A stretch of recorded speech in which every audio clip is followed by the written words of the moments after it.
Hey guys, welcome back to EngVibes. You know that feeling when you're trying to sound smart, like really smart, but the words just aren't hitting? Yeah, been there. But guess what? Today we're diving deep into the secret world of language hacks. We're talking about those power phrases, sneaky grammar tricks, and all that jazz that'll have your English teacher wondering, did they get a brain upgrade or something? So grab your notebooks, maybe a snack, because things are about to get seriously next level. Let's dive in. Okay, first up, vocabulary. It's like the foundation of sounding smart, right? But forget those boring, overused words. We're going for impact here. Instead of saying something is good, try exceptional. It's like good on a whole other level. And bad. Please, that's so yesterday. Dreadful is where it's at. Feeling tired? No, you're exhausted.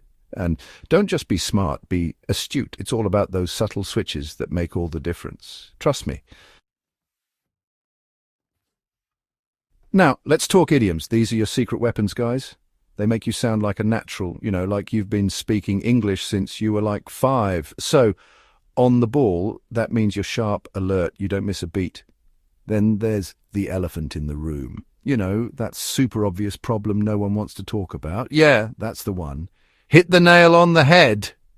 Boom! You got it exactly right. And bite the bullet? That's when you got to power through something tough, even if it's the last thing you want to do. All right, grammar time. I know, it can be a bit much, but trust me, these tricks are going to make you sound like a pro writer.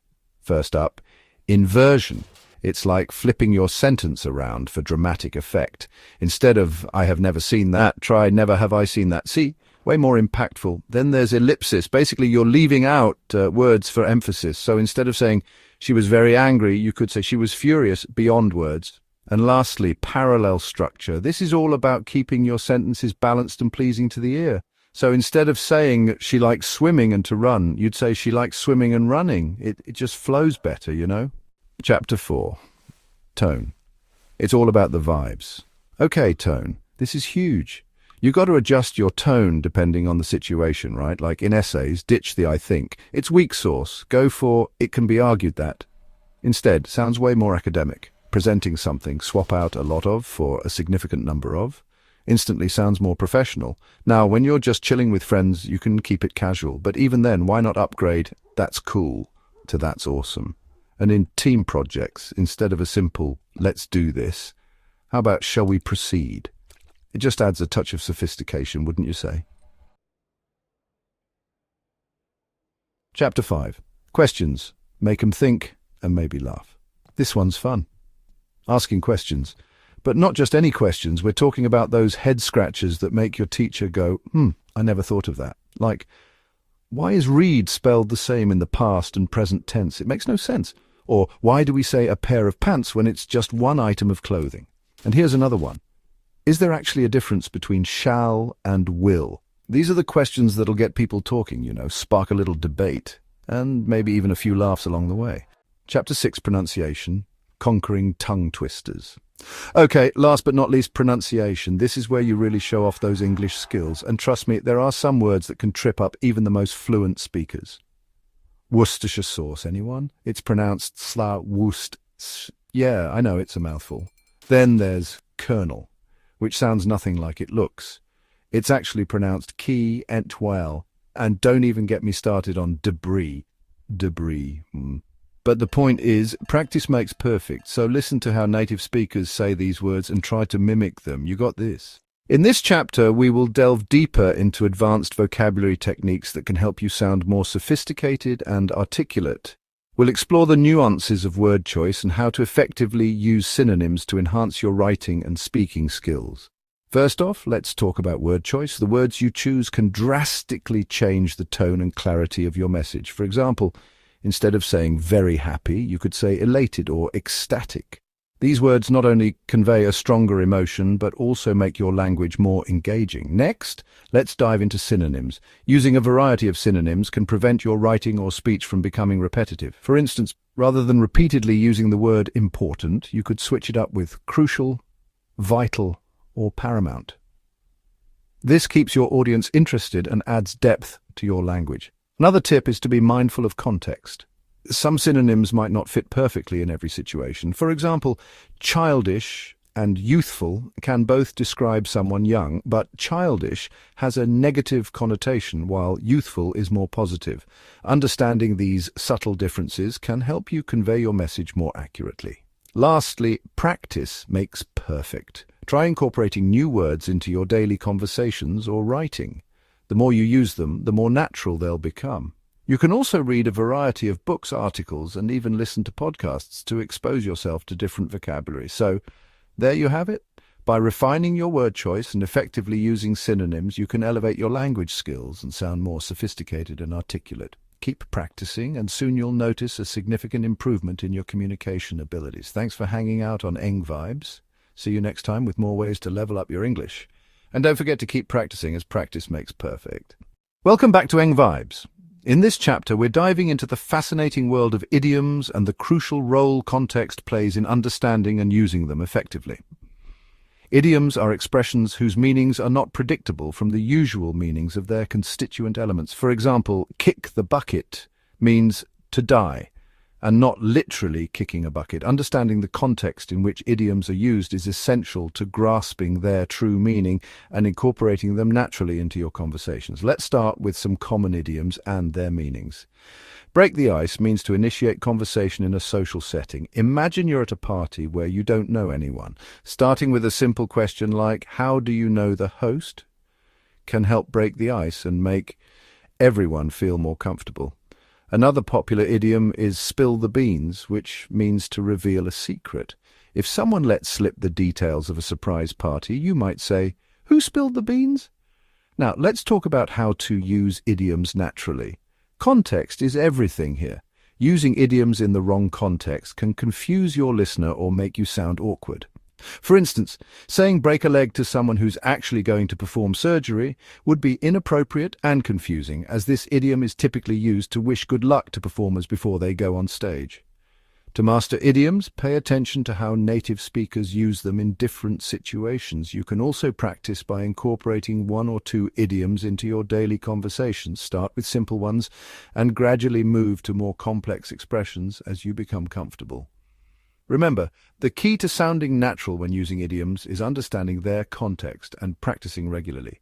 So go ahead and break the ice with your new idiomatic knowledge. That's a wrap for this chapter on mastering idioms. Keep practicing and you'll soon be using idioms like a pro. Thanks for tuning in to EngVibes, and we'll see you next time with more tips to level up your English. Welcome back to EngVibes. In this chapter, we'll focus on advanced grammar tips that can help you construct more complex and varied sentences. Mastering these tips will not only enhance your written and spoken English, but also make your communication more effective and engaging.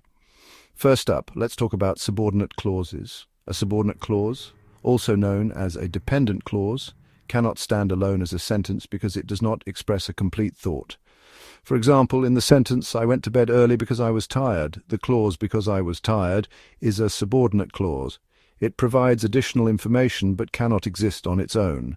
Next, we have the passive voice. While the active voice is often more direct and vigorous, the passive voice can be useful in certain contexts, such as when the doer of the action is unknown or unimportant. For instance, "The cake was eaten" focuses on the action rather than who did it.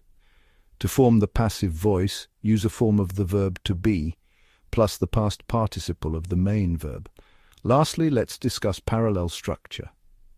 Parallel structure involves using the same pattern of words to show that two or more ideas have the same level of importance. For example, "She likes hiking, swimming, and bicycling" is parallel, whereas "she likes hiking, swimming, and to ride a bicycle" is not. Maintaining parallel structure in your sentences makes your writing more coherent and easier to read.